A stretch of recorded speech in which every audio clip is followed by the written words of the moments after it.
It's Friday. What a week.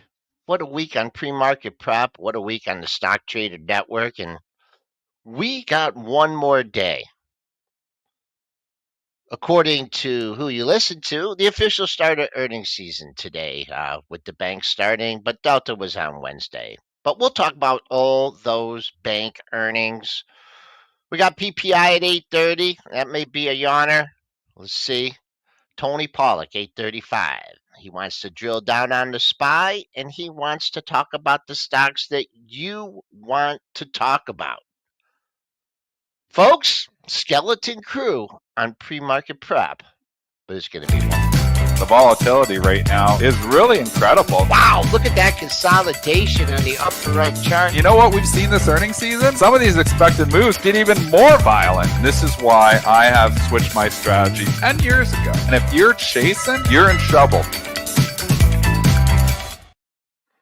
Okay, let's go to the big board. We've already traded the average expected 9-day range in the S&P. We are up 21 and a half handles, 53.2350. That's a good sign. The buck getting whacked again here. Under par, down a $1.08, 99.53. TLT flat at 86.46. USO just slightly in the green here, down 20 cents, 65.12. Gold just busting out, having another good day, up 379 in the GLD, 296.14. SLV perking up, but what a dog compared to the gold. That's up 23 cents at 28.43. And Bitcoin, well, if you're looking at the futures charts, you got a potential triple top here at 82,500. It's trading up over $2,500 at 82,250. Okay, let's bring in my co-host for the day, the none other than Brent Slava. Brent, should we get the sports out of the way right away? Should we get the sports out of the way? Just real quick. Yep. Okay. Western Michigan double overtime in the finals of the what is this? It's the CCHA, the Frozen Four, the finals of the Frozen Four. Yep. That's what they call it. Feels good, man. Feels good today. First ever appearance in the Frozen Four. Western Michigan University has had a decent hockey team for quite some time, but never made it to the Frozen Four. We had a big win last night. Going to the championship on Saturday. I'll see you at 7 p.m. on Saturday.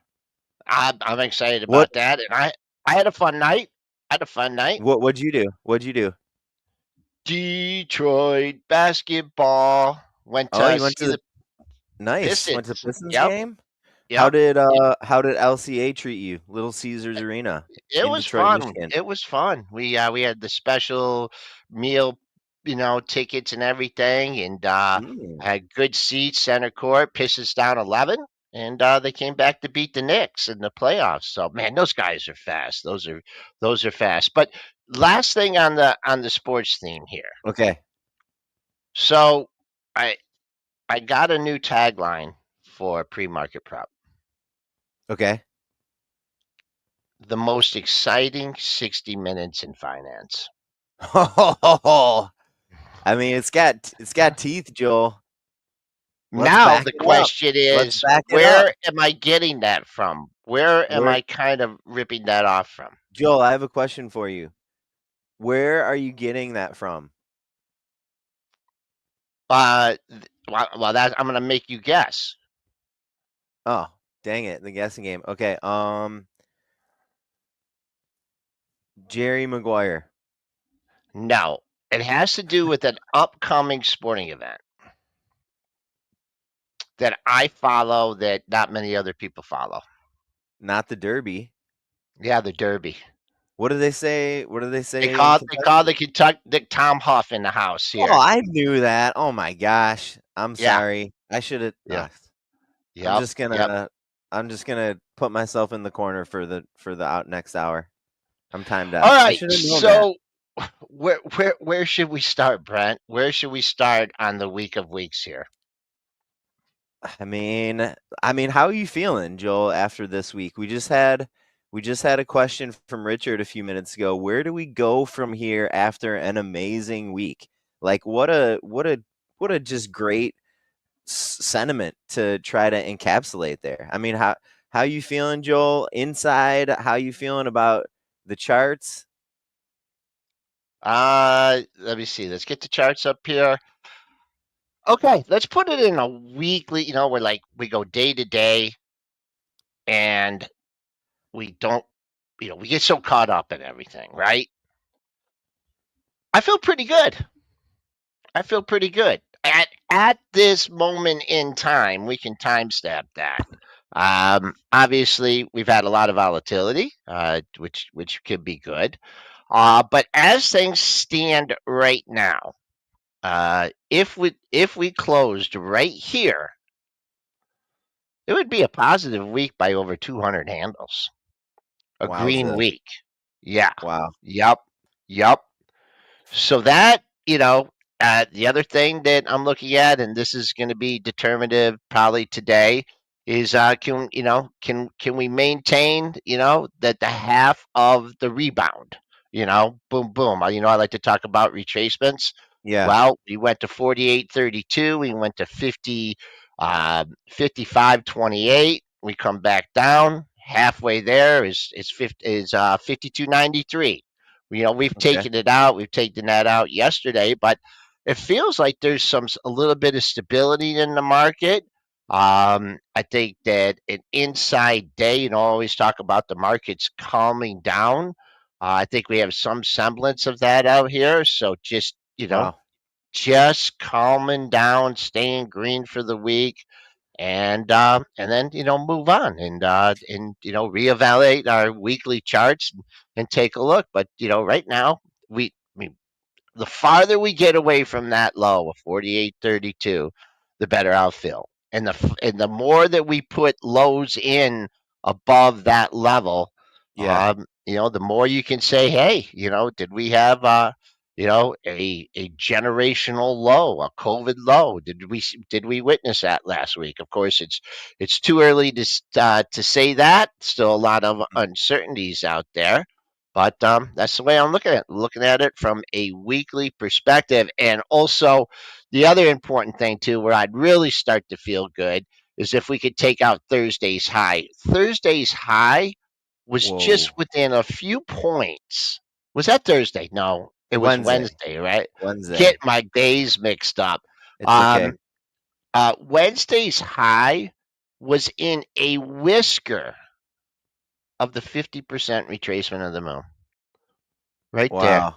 When Yeah. what was the high on what was the high, Joel? Over 55.20. 55.28. Yeah, 55.28.75. Wowza. So, I mean, yeah. that would be huge for Bulls. That would be the Bulls have declared Take a taking victory. over.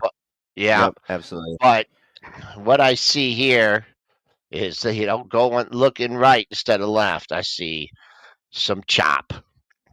Some chop, chop, chop, chop, I chop. mean, we got a VIX. I just was looking at the VIX here. We got a VIX at around 43 or 44 right now. So I mean, we're still not cooled down by any means, but I mean, that's a heck of a lot better if you want us to cool down than where we were at a little bit earlier this week, which was like I think over 60 at one point on the VIX. Yeah. Hey Brent, we're not streaming into the STN room. Did we We're do not something? we're not streaming No. into the SCM room. Yeah, I sent the link to the crew in the chat. I Okay. don't know. I don't know what we did. I don't know what we did, Joel. What we did differently? I can Okay. go try to edit it if you want right now. No, no, But no, no. It's I fine. think It's yeah, fine. if you are in the SCN chat, just click over to I guess they can't hear us, so never mind. I let them know in the chat though, Joel. Okay. Excellent. All right. Well, we got the sports out of the way. We got the week perspective out of the way. Why don't we talk about why don't we talk about the now?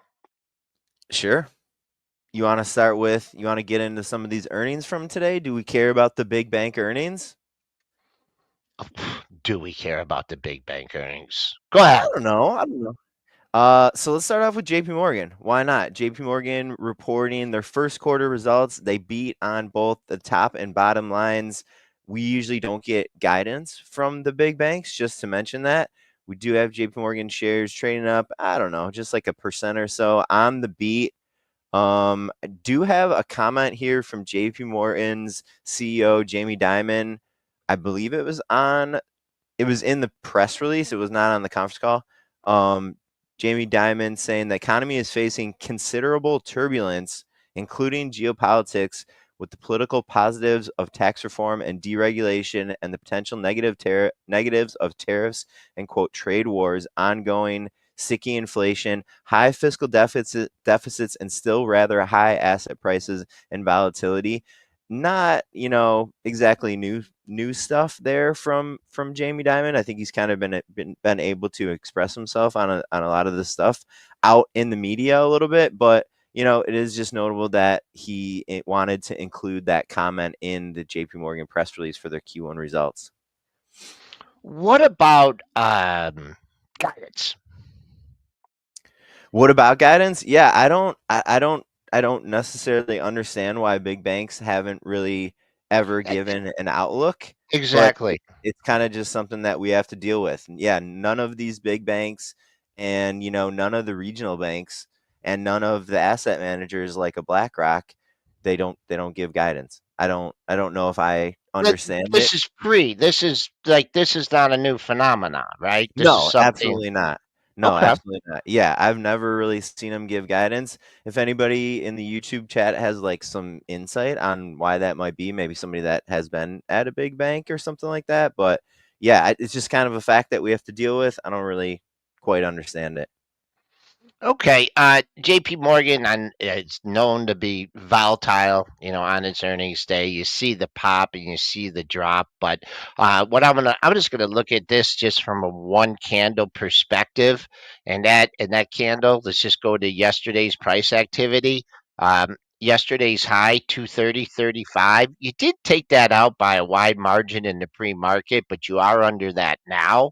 So I think for to say, hey, this is going to be a really good day in J.P. Morgan, the buyers have to take over 230. They need to take over that range. They need to get a bid, and then who knows? If that happens, you get a nice spoo rally. Are you going to go to 237.48? Your high from Thursday? Yeah, you got close there in the pre-market, but it's a candle that you'll have to find out where your sellers are going to be. On the downside, you're so close to the close of 27.11, $3 away, can make that a minor support point. And just the way things are right now, you don't know what the PPI is going to be. You don't know what Trump's Yeah, going to tweet. Yesterday's low of 220.10, yeah, 220.10. It seems like under the current circumstances, if you want to get long JP Morgan, you might have to find a level ahead of yesterday's low. So there you go. That's a look technical. JP Morgan will be moving around pretty good on its earnings report. all right, thanks for that, Joel. Let's hop over to the other couple big banks here. Just going to kind of clump them together and I'll let you pull up the charts if you want, Joel. We got Morgan Stanley also with the beat and beat on the sales and the earnings. Wells Fargo, however, did miss on their sales. But I mean, looking at the price action, I mean, these stocks are trading higher. I think with the big banks, Joel, I don't know that you necessarily need to look at like the individual names, but the tone that all of these big banks are setting, I think is important. We've had quarters in the past where the big banks were reporting mixed results, and it's just not super helpful. It's not super reassuring to start the earnings season that way. So we're going over these individual results here really quick, and we're looking at the charts, but I would just keep in mind that consider these like a whole important part of the economy. And if you're a bull, you want them to do better. If you're a bear, you generally obviously want them to kind of like miss. But right now it seems like for the first quarter earnings season, I mean, it seems like we're setting up all right considering how these big banks are reporting so far here on this Friday. Yeah, the Morgan not trading up as much. I would just say it's going to be the battle for the close. Do people just get me out at 106.58, or I just can't get enough of that stock? I got to be buying the market 106.50, Mhm. 106.58.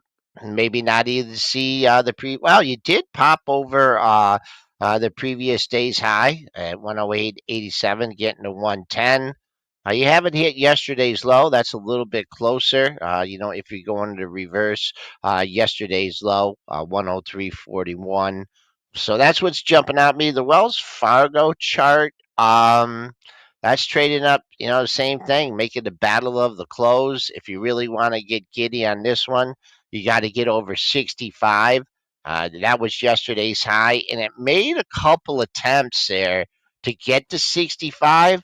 So for this one, seems like you got a seller lurking in the 64 handle just because we popped up there twice, but then it got beat back down under 64. And then yesterday's low, like I said, we don't know what's going to happen. Yesterday's low, if you want to get long at that area, 61.49 was the low in Wells Fargo. Let's do one more company that reported, and then we'll give a quick preview. I'll give a quick preview. Want to just like get you guys ready for what's going to be upcoming in the earnings season. And, just to comment here, something that Dennis has been saying a ton over the last week is this economic data and these earnings reports just don't mean much right now. We have so much macro risk, we have so much headline risk. I totally agree with Dennis, but in the next month, there is going to be a time when these earnings start becoming important. Whether that's because some of the macro geopolitical stuff has quieted down, or more so probably I think just because we're getting so much good information that the market is going to try to digest. So I think it's important, while right now these earnings aren't that important, I think it's good to practice. I think it's good to start going like, okay, I do have to start getting in the mode of thinking in terms of earnings, and that these earnings are going to be important. The one that I wanted to just touch on here real quick was Fastenal, FAST. Dennis, Joel, you were just telling me famously thinks that he coined the phrase "the nuts and bolts of the economy." Is that true? No, I did. You I did. did. Yes, of You course I think did. you made that up? I did. I made that up when he was in diapers. But is there is there a report out yet? Yeah, they're Their down report is 80. out. Yeah, they reported it in line on the bottom. $0.52 sales of 1.96 billion. That was about right in line. 1.95 billion stock though. Kind of to the point I was just trying to make there. Shares are down about 1% here. Didn't really seem like the market was paying too much attention to that earnings report. Not sure if you're interested in the chart here, Joel. Well, I don't know if I've mentioned this before, but this is my cousin Jimmy's stock. He's owned this. How long's the company been around? I mean, got to be a long time, right? Yeah, yeah. 80 years. I'm totally Yeah, guessing. yeah, yep, yep. I mean, I think he's been in it for like 80 years. Well, his family has. And I always say, you got to sell, you got to sell. And you know, you're never selling. But you got great support here at the triple bottom. If you were watching the chaos earlier in the week on Monday, Tuesday, and Wednesday, you would say, wow, someone really wants this under 71. They couldn't get enough of it, and then we had that wild day. Down 80 cents. I would say, where the buyers are going to emerge. Are they gonna emerge at 73, 72? Or are they just going to be hungry and step up right at 75? Another interesting thing to note about this stock is it did make a higher high over Wednesday's high, right? Which is Mhm. impressive. Also, how many stocks are you going to find trading over their 50-day moving average, right? And also, if you're people that are like, oh, we are going into a recession, we can't avoid it, we're falling off a wall, falling off a cliff. Well, Fastenal isn't saying it. And then I also they must be making those nuts and bolts in the good old USA because, and I don't know that. Don't quote me on that. But just Yeah, from right, yeah, just from the price action, I mean, this stock is just a champ, just absolutely holding up well. So that's my comments for even not that far. And if you are super bearish and you've been in this stock forever and think the world's coming to end, I mean, hey, all time high 84, yeah, traded $75. I mean, ring your register and go home and forget about it. But that's one of the out of all the charts that we've been pulling up, and I know there's other stocks making new all time highs. To yeah. me, that's a good looking chart. Nice, nice. We got about 9 minutes here, folks, before 8:30 a.m. East time. We are going to be getting the PPI reading for March. Of course, we got a little bit of a lighter than expected consumer inflation, consumer prices reading yesterday. Want to just give the quick preview, Joel, if you're cool with that, and then I'll preview Of some course. earnings that we're going to be getting over the next few weeks. All right, so at 8:30, we are looking for month-over-month reading for March, base reading up 0.2%. The core reading, which takes out two volatile sectors that just make prices kind of jump around, food and energy.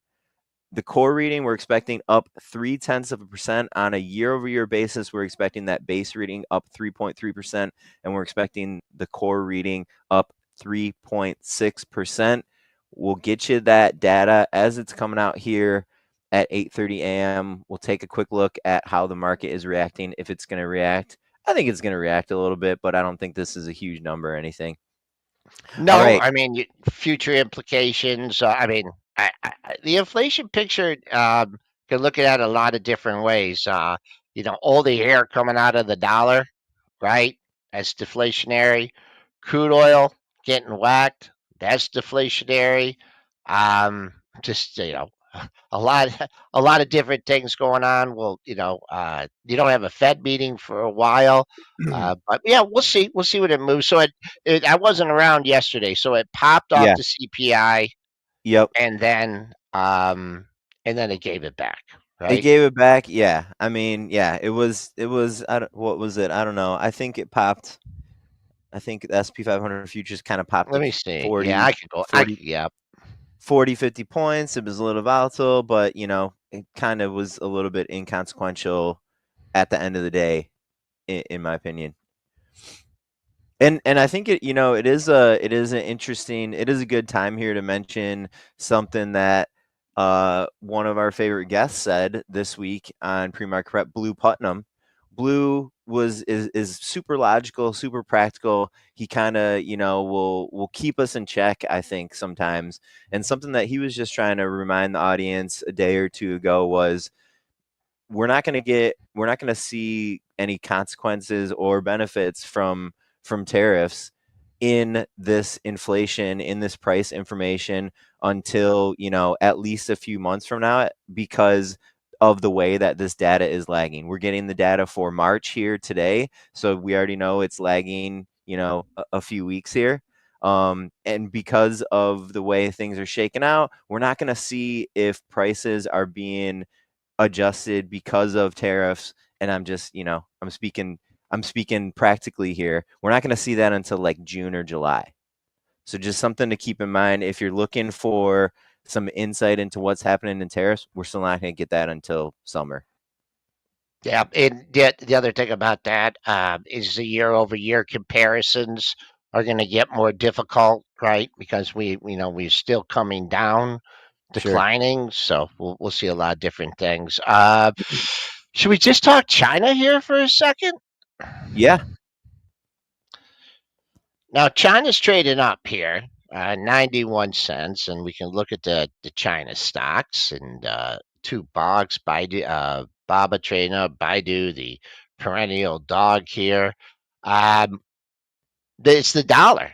I mean, it's the dollar effect. I mean, looking at the U.S. dollar, it's not that this, is a great, super great rally, but the value coming out of basically, when you are long these ETFs, you are short the U.S. dollar, and so there is your The dollar just getting whacked, and so that's the move that you're getting here in the FXI. I don't know. Is Trump up to like 1,000% tariffs yet? I mean, I don't even know what the latest news. The market seems to be getting a little bit more immune to that. I don't know what the resolution is going to be, but right now, China stocks acting okay. We were looking for it to clear 32 yesterday. You would have had to been up overnight to get that. Do I have the pre-market chart here? Probably just blew right through 32. So there's a look at China caught in crosshairs. Yeah, look at that. 32 was a good number. It would have been nice to play that intraday, but of course, boom, opens up over that. So based on the U.S. charts and a foreign ETF, old resistance looks like new support today. All right, Joel, I got a little list here for you of some earnings that are coming up. I thought to just get us to Apple. Like when Apple earnings are hitting, we're really in the thick of earnings season. So I jotted down a bunch this morning, and coincidentally, Apple will get us if we take a little preview out to Apple. That's going to get us right to May 1st. So just a quick gonna read you some earnings that I have on my radar here. And Joel, stop me if you are intrigued by something here. So on Monday, we're continuing with the big banks. We're going to get Goldman. On Tuesday, we're going to get Bank of America and All right, Citigroup. you got to give me a second. You got to give me Okay. a second. Well, Okay. I mean, if you wanna Oh no, because I want to look at yeah, let's do it because then I try and write them down. okay, Um, I just say, a little rapid fire here, Joel. yeah, Yeah, rapid fire. I would let's go. say Bulls need to get this thing over 520. That was Wednesday's high.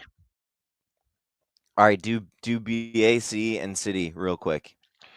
BAC, same thing. Thursday's high, getting over. Yeah, that thing gets over 38. There's a lot of gaps to fill there in BAC. And I like the Betsy Grayson call that made a couple days ago. Also, uh, um, we also have the PPI coming up, but let's do a few more. PPI in about 2 or 3 minutes here. I am tracking. I'll get you the data right when I see it. Do you care about Johnson and Johnson? Do you care about United, Joel? They're going to be reporting on Tuesday also. Um, well, Johnson and Johnson still, man, that has the double whammy of All litigation, right? yeah, and the talc, and we were talking the XLV. We were on with Dennis. He absolutely got lit up in this thing yesterday, and he really had to struggle. So, I mean, this has been out of favor. These stocks, I don't earnings, the talc case, this being an unfavorable sector. I mean, the only thing I'll say, if it's gotten down to monthly support, but it got out of there, so kind of been in a trading range. That's what I'm looking at. Johnson and Johnson. Do you care about UAL real quick here before we get to UAL. PPI? Yeah, I mean, the, you know, they kind of got it pass. They rallied a little bit on the Delta numbers.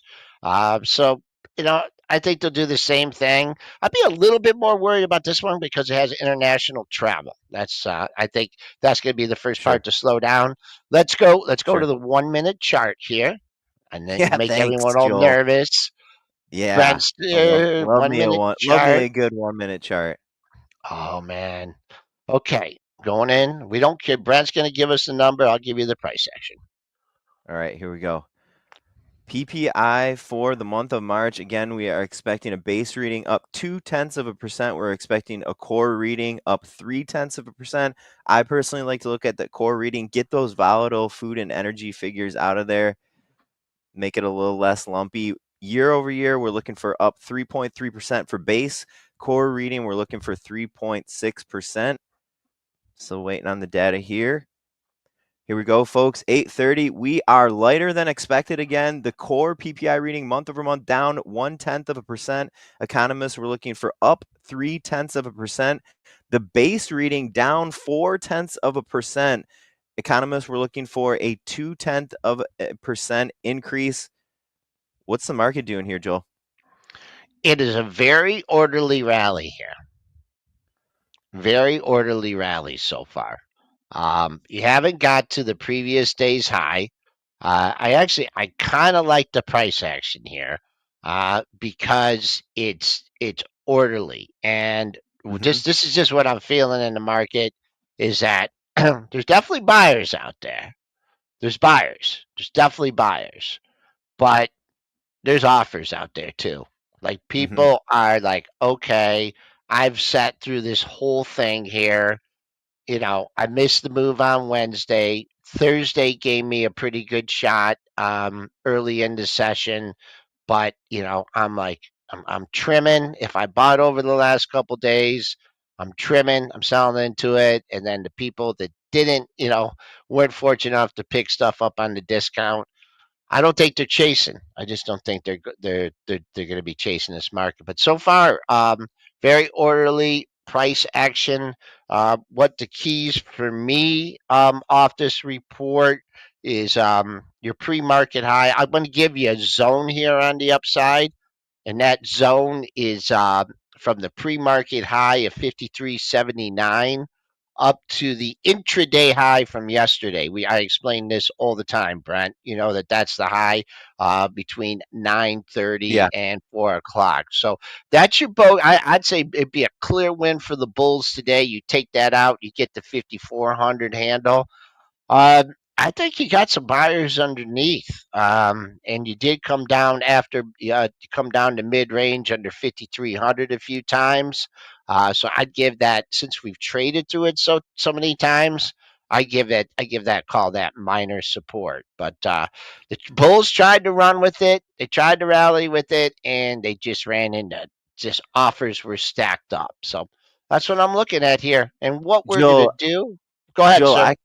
I kind of, Joel, I like you as a contrarian and I like you as a pessimist, but I kind of love you as an optimist. Look at Joel being optimistic here. That's I got to like be a being good sign. optimistic. What'd you Why do you say? think? Am I being optimistic? I think you're being optimistic. Yeah. Look at he doesn't like that. I think he's being optimistic. We do have Tony in the background, Joel. But if you Th- do, you want to finish the If he can little? give us a thumbs up, well, why don't we go to Tony? All right. We'll save the earnings preview for after Tony. Here, let me run our guest intro. Here we go.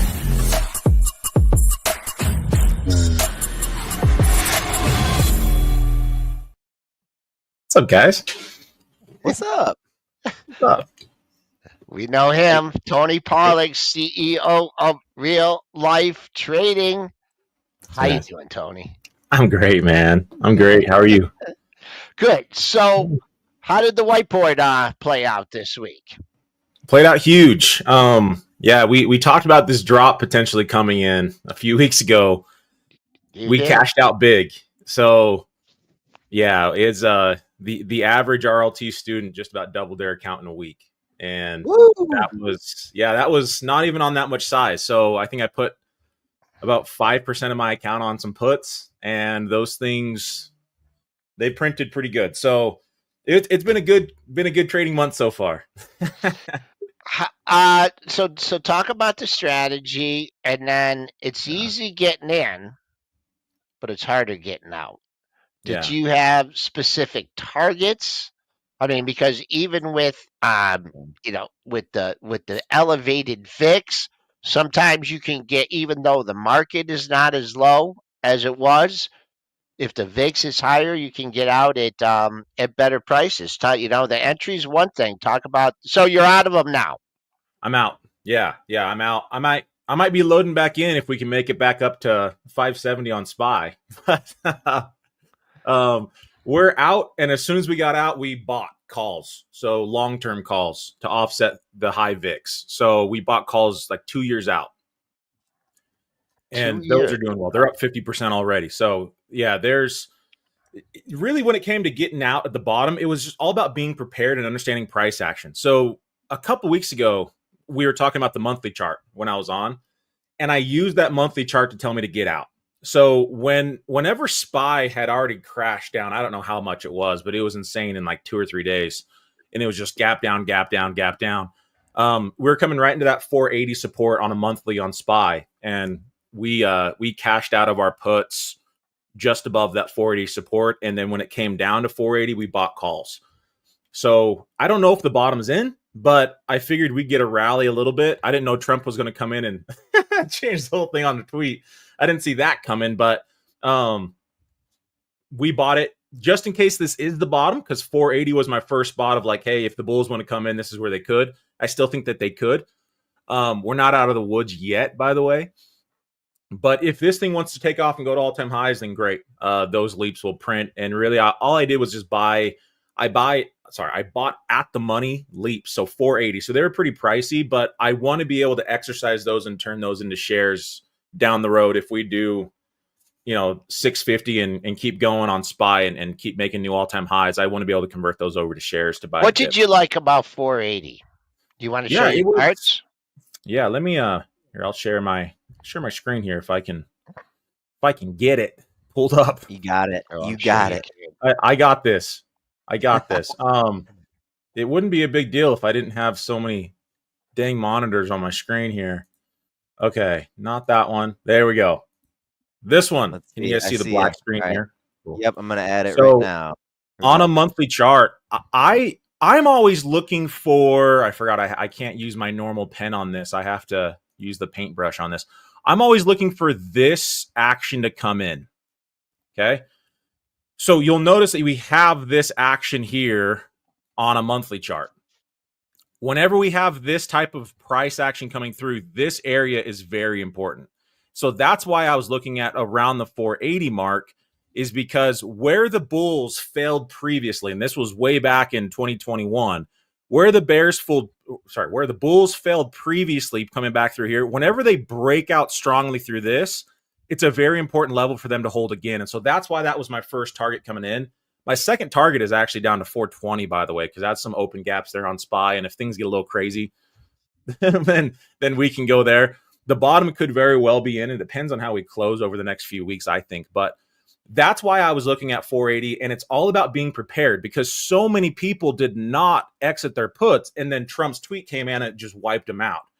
And so understanding where your targets need to be, especially with options, you cannot be late to the party.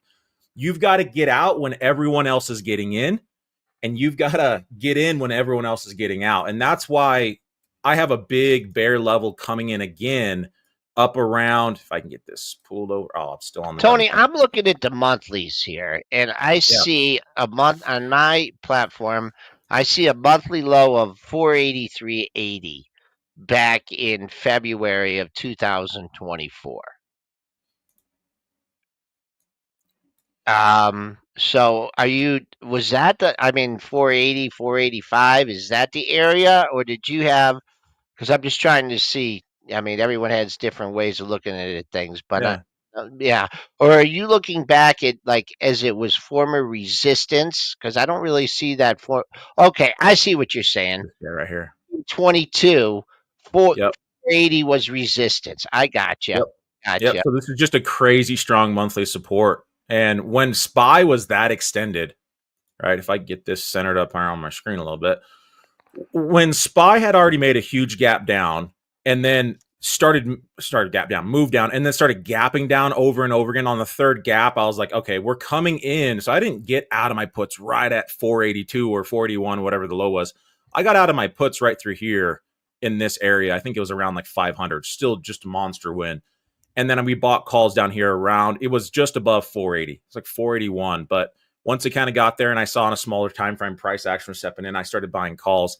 But the VIX was so high that if I would have bought calls that expired in 30 days, they'd have been crushed, even though they were right? So I went out 2 years to offset the higher volatility, because volatility affects the pricing, right? It makes the option prices swell or contract. When the markets go up, option prices tend to contract. Sorry, guys, I don't know why this thing is keep popping up here, but it's Trump. He wants to know. I'm just I'm just getting phone calls from Trump over here. That's telling me how to do this, right? That's how it is. But so in order to negate that, I could buy way further out in time. So they're expensive. They weren't cheap. But now, if this were to just to rotate back down and go back to 480, I'm back to break even. And so I can just cut those or protect those, hedge those buy puts, whatever. We're not out of the woods yet. So if we're looking at this guy here, we've got one more gap to fill, which I think we're going to probably hit next week. And then we've got 570, 575 area. Don't be shocked at all to see these bears step back in hard, or to have issues in tariffs and Trump roll things back or whatever. It could be a little bit of an issue up here around 570. So we're not out of the woods yet. I think people are going to start FOMOing into this. And if we can get a strong move above 575 on SPY, great. I think the bottom could be in, and higher, dips now should get bought. But until then, just be careful, because bear markets tend to have very strong bull bounces in them. And then they rotate back down. Really? Yeah. Something we witnessed on Thursday. Or excuse me, Wednesday. My days are off. So talk to me about order execution in leaps going out 2 years. Yeah. Okay. Because those market makers, they're not there to lose money. Yeah. Right? Yeah. And they're not gonna, they're not gonna give up an edge. And I wasn't looking at those when they were trading. But just from like an execution standpoint, do you look at, let's say you were thinking of buying the 485 calls and the market was, $2 to $4. Do you just go $3 for 10 and try and get done? Or do you try and be crude, wait to see an offer, lift the offer? Because I know those guys are tricky out there, and they ain't giving away free money. Talk about order execution. Yeah, order execution. So I'll make it as simple as I can whenever it comes to these options. Think about it this way. Your markets are, of course, they're a different market, right? The options market is a whole different game. And that's what messes up a lot of people. Are like, well, the stock market went up. That doesn't necessarily mean you're going to win on your calls, right? Because a lot of factors go into the price of options. It's all about probabilities. If you think about it that way, it helps a little bit. But if everybody is buying puts, that's going to increase the price of puts, right? The value of puts. And so it can get artificially huge. Normally, these puts would be $5 while they were $15. Why? Because everybody's trying to buy puts at the same time, right? It's kind of like toilet paper at COVID, right? It's just, I'll pay $100 for a roll. I don't care. Just give me some toilet paper. That's the idea behind when the markets are crashing, everybody's loading in the puts. Well, vice versa is happening on the call side of things. So yes, the volatility is swelling, but you're having everybody just dump these calls. And so the price of these calls gets artificially cheap. And whenever these calls get artificially cheap, I start coming in and legging in and buying these things up. So whenever I can see, I'll track, like you can put on option charts just like this that'll show you the price of option over time. So I was eyeballing these things for weeks. Again, this is not something I just showed up one morning and I was like, hey, I think I'm going to go ahead and buy some leaps here. I've been planning this thing out. I've been planning this trade out for years. I've been planning this leap trade out for weeks, going, hey, if we get here and I get this price action, cool. I know what the price of these calls should be. And when they were drastically underpriced, right around my area that I wanted, I knew that we were starting to get capitulation a little bit on these option prices. And so that's when I started to grab. So for me, when it comes to buying these longer term plays, I utilize that supply and demand heavily in my strategy of getting in. So there's a difference between buying the calls right now. They're 40% more expensive right now than they were down here, but markets have only gone up. I should say only, right? They, if I could get this thing to, it's not working. All right. Oh, that's I'm on okay. My pen still. I keep switching over to my pen. So you're sitting here with some nice profits on those, right? And some people are saying, oh, no, Tony, the bottom's not in. We're in for a hell of a lot more. Yeah. There's nothing worse that when, you have a good trade going and you let it get away. Are you taking of what would be your indications that you either need to sell some other calls against them or you need to take some profits on what your current position is? Yeah. So trading is much easier with good entries, because this thing can drop another all the way back down to the lows of the pre-bounce. Remember, I bought these things down here at like 482-ish or 83 area on SPY. So it can come all the way down and I'll just be back to break even. Whereas someone bought these leaps now and it drops, they're going to be down 30-40%. So that's the difference of entries are key with options, because it makes everything easier. I can let this market fall apart and I can get out for break even, worst case. Or, so number one, entries, or I can protect myself by buying my own insurance. So I can purchase puts, I can sell calls against it, and really it's just all about price action. So that's where I would start zooming in a little bit more, like onto a 2-hour, 4-hour time frame to figure out where structure might be breaking. And then I can start buying puts here. And if this thing rampages, I'll lose on some puts, but my leaps are making way more. If this falls, my puts will offset any loss that I have. So it's an easy way of managing a trade, but it has everything to do with your entry. Because again, this is a very different trade. If the markets start to fall apart and you just barely bought these leaps, you're in them 40% higher price than I bought mine for. And that's a lot. That's a stressful trade right there, right? Whereas for me, I can sit back and see what happens through here, because I'm not sure the bottom is in. I won't believe the bottom is in. In fact, I'm expecting a rotation down until we start getting closures above some key levels like 570. Yeah, okay. Yep. How do you know your option calls are underpriced for sure? I mean, this is a question coming from the chat. I mean, IV rank is a general rule of thumb. Yeah, so you can look at each expiration and it'll show you the IV for that expiration. You can compare those to others. So that current day was like 300% IV. It was crazy for SPY. And then it started to drop off 50% and 40% and 30%. And I know that SPY average sits around 15 to 20. So I went out a couple years where I think I paid like 24% on that expiration 2 years out to help me to figure out if this is relatively cheap or not, by using the IV for the expiration that you're actually looking at. So that's one way of doing it. But another way is just to pull up the options chart and compare it back. So what I did was I said, how much were these leaps when SPY was back over here, back in 2024, when we were at this exact same level, when we were at 480 on SPY, how much did these leaps cost? And I could do some price comparison on that to give me an idea of like, are they cheaper? Are they way more expensive with IV, et cetera? So I can kind of do a little price comparing on these leaps to figure out where am I at on this spectrum of expensive, cheap, and then making a decision off of that. Okay. Boris wants to know if you're delta neutral on those leaps. No, those would be very bullish delta at the moment.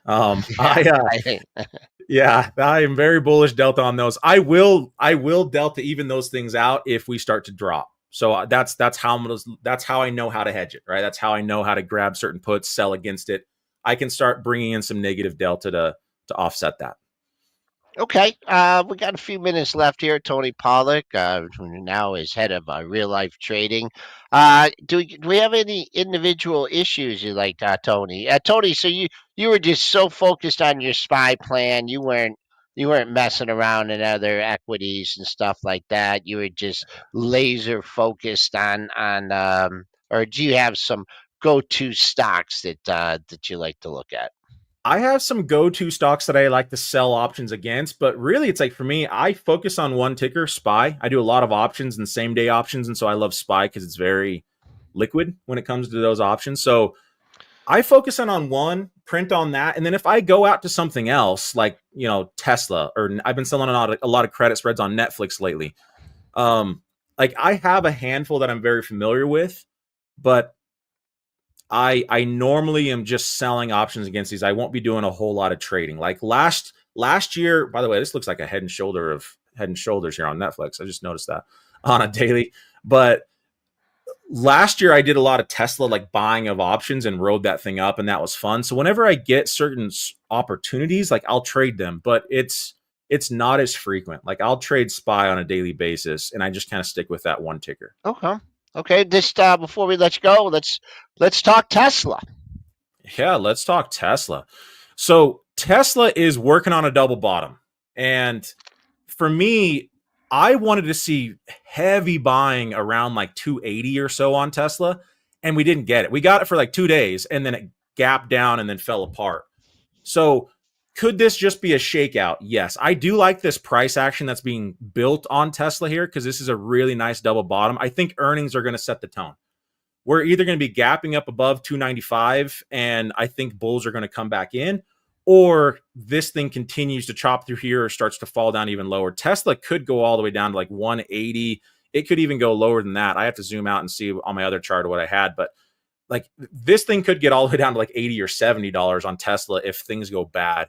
And one of the issues that we're going to be running into is how can you give a forecast when we really don't know on earnings, when we really don't know what tariffs are going to be doing, right? So it could go either way. I'm going to wait for earnings, but one thing that I do know is that if we get up above 295 strongly, I'm leaning a lot more bullish. Right now, I don't know which way to go. I like the bullish structure that's being built. I love the double bottom. I love the fact that we took out a low and was followed by lots of buying. That is good signs. But for me, I'm going to need to wait for 290. Whenever the markets have absolutely fallen off a cliff, like Tesla's dropped 50% or whatever, don't try to call bottoms. I mean, you can play support and resistances, but it's a lot easier, especially starting out. Let the markets build structure. They'll always build a resting structure after a large move. It just takes time, right? This has been doing this since March. Once it builds some structure, now you have clear levels of like, okay, now I know we get up above this, we rock and roll higher. Could you get in earlier? Yes, you can use smaller time frames to figure that out, but the safest play, easiest play, make trading easy. Don't make it, it's hard enough.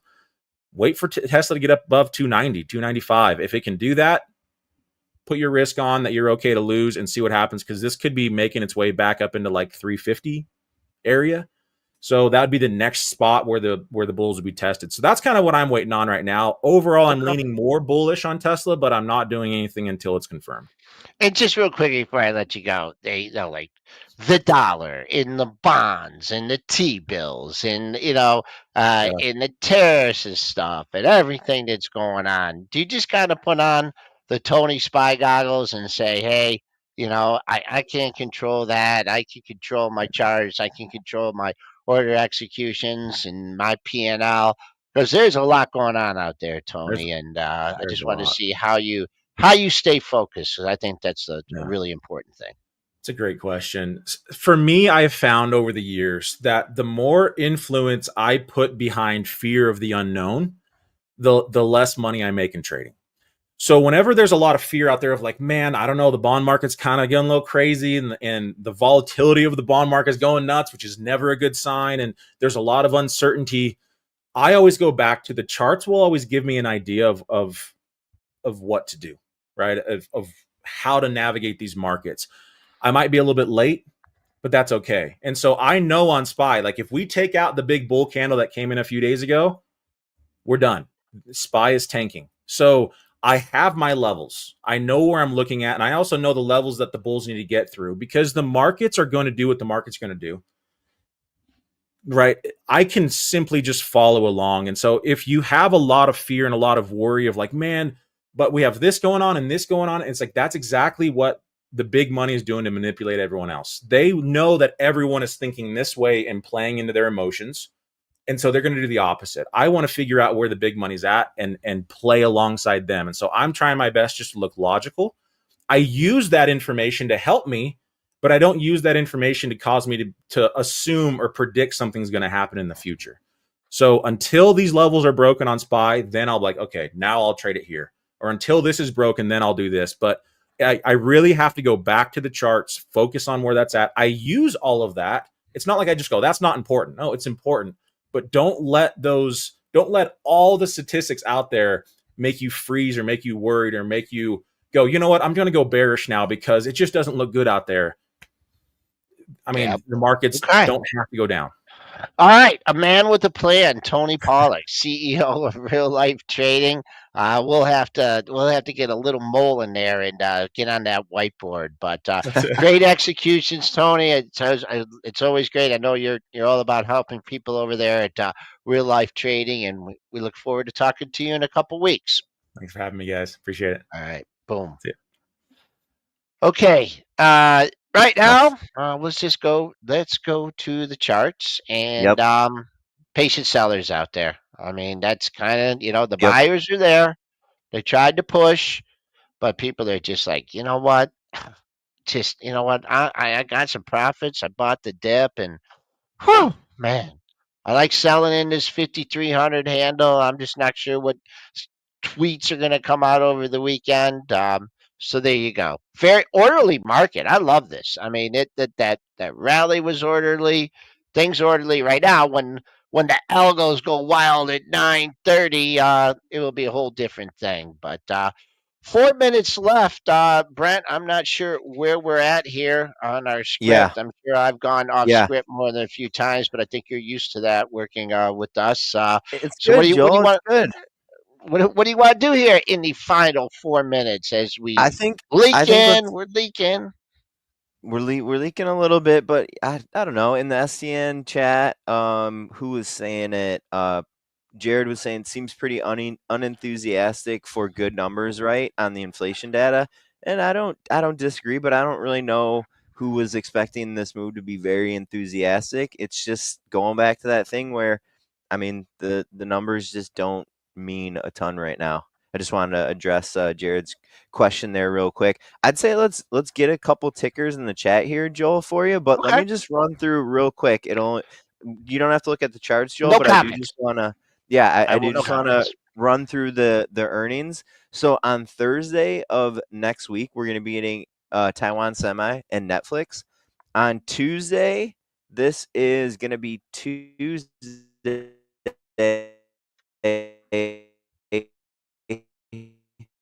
Results. So real quick pause here for a sec, Joel. I mean, Tony was saying it's going to be important here. The earnings are going to be important. I just don't know what could be. I just don't know what could be positive about the Tesla results. What do you think about that? I mean, Like fundamentally, like Tony was leaning on the chart, appropriately so, but I just don't know, like fundamentals, like business wise. I don't know how there's going to be all optimism. the numbers said they sold less cars, right? Yeah. I mean, yeah, that's how I'm thinking about it. I don't know. Low, Yeah. yeah. Robert's saying low bar. I agree. I agree. Let me keep running here with this quick preview.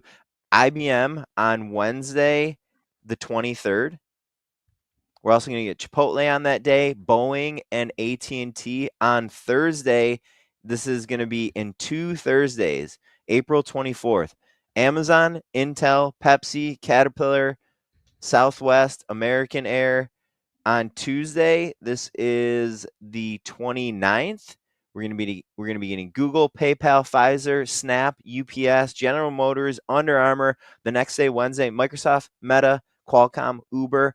Thursday, that's March 1st, is going to be Apple. And we're in the thick of earnings season when we get Apple earnings. Look out below, and not like lower in the market. I just mean like lots of information. We're going to be in information overload around that time. Let's see if Okay. we did get any tickers in the chat. Not really. Yeah, I don't know, Joe. No, the chat Yeah, is SOH here. Boom, boom, boom. that's okay. That's Rob, okay. just real quick, Stock Trader Network, Rob, it's we've had requests over the years for additional coverage of the markets because we've only done 8 to 9 with pre-market prep. So we've expanded our content on the Stock Trader Network. You can join, get a free week trial. What we do is we pick up right here after this show. We look at the information going into the opening imbalances, go through the open, look what changed when the liquidity is come into the market. I mean, we're seeing a lot of stuff in the pre-market, but we go into the liquidity and talk about what's changed, what's remained the same. and kind of try and walk through strategies. We talk about stuff, adjustments made in swing trades and long term portfolios as well. Today, also, we have, well, Christian's out. Christian is out today, and he's also out next week. But next Friday is Good Friday. At 2 p.m., we have Christian's Corner. Christian Fromhertz has joined the stock trader network team. Very good technician and fundamentalist. Every day at 2 o'clock, 2 to 2:30.